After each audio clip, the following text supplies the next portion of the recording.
our first hydrangea box of the season. So the hydrangeas are grown at Ocean Breeze Farm in Carpinteria, and you might have a variegation of colour tone. One thing they say is like it's kind of impossible to grow hydrangeas with a consistent colour flush like throughout a large amount of stems. So we have a blue and a pinkish one, but the absolute colours of these might change a little bit. We then have some Gunai eucalyptus. We have an artichoke, a little one. We have 2 daisies, so many goodies in here. 2 snapdragons, a piece of alstroemeria, 2 larkspur, and a Natalie dahlia.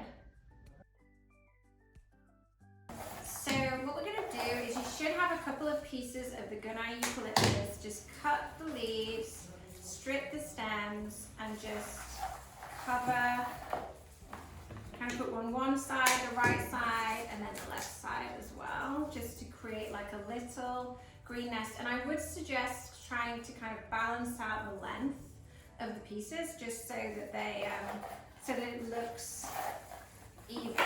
You see, this one is actually, they're quite malleable, the stems of the eucalyptus, so if you need to bend it a little bit more to kind of make it bounce, I always find that you'll have one piece that kind of works perfectly, and then, the other piece less so. So we just kind of want to bend them down to create a really nice shape. Okay, then we want to add in the snapdragons. So we're going to just cut the stems, strip the leaves, and really you can put in the larkspur and the snapdragons just kind of together because they kind of take on a similar role. So really at this point they're just kind of helping to create shape. They're bringing in a flush of color, and it's kind of nice to have like a snapdragon and then a piece of larkspur in between, etc. And don't forget, you can always put your scraps, your pieces back in the box, and we do love to reuse the boxes, so make sure you leave them outside before your next delivery. And we can compost all the greens if it's easier for you. So then we have our focal flowers, so we have the hydrangeas, and they're going to be pretty big. So what I would suggest doing is cutting them down. Remember with hydrangeas too, they absorb water from the head. So one thing that you can do with these, if you ever get them to a point where they start to wilt, is you can put them head first in a bucket of water, and then they'll absorb water and they'll actually spring back to life. So they actually absorb more water from the bloom than they do from the stem. So that's why they grow really well in gardens, because obviously there's loads of rainfall, so it makes them really bloomy and lovely. So just bear that in mind.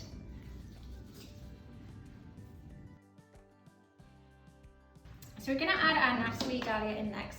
Cut the stem and strip the leaves, and then because it's kind of a focal flower and it's our first dahlia of the year, we're going to have a lot more of these soon, but what I suggest doing is kind of tucking it into the front so that it kind of is really focal with the hydrangeas. So you've got kind of this situation where you have like a nest of blooms, and then with the snaps and the larkspur around it.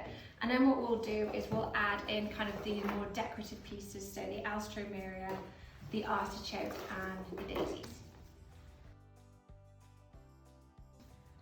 So let's put the artichoke in next. You're going to want to cut it down, and it's quite hard to cut, so some strong shears is really good for that. And really it's up to you. Like, I think it's nice.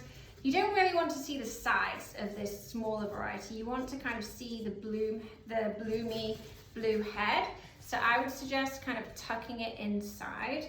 And then the daisies, you can just add those. They kind of tend to point in really fun directions too. So you can just really add those anywhere you want. So I might just move this guy here, and then I could put a daisy in here, or the alstroemeria would fit in here, but really these are kind of filler elements So you want to use them to kind of fill in the arrangement. Yeah.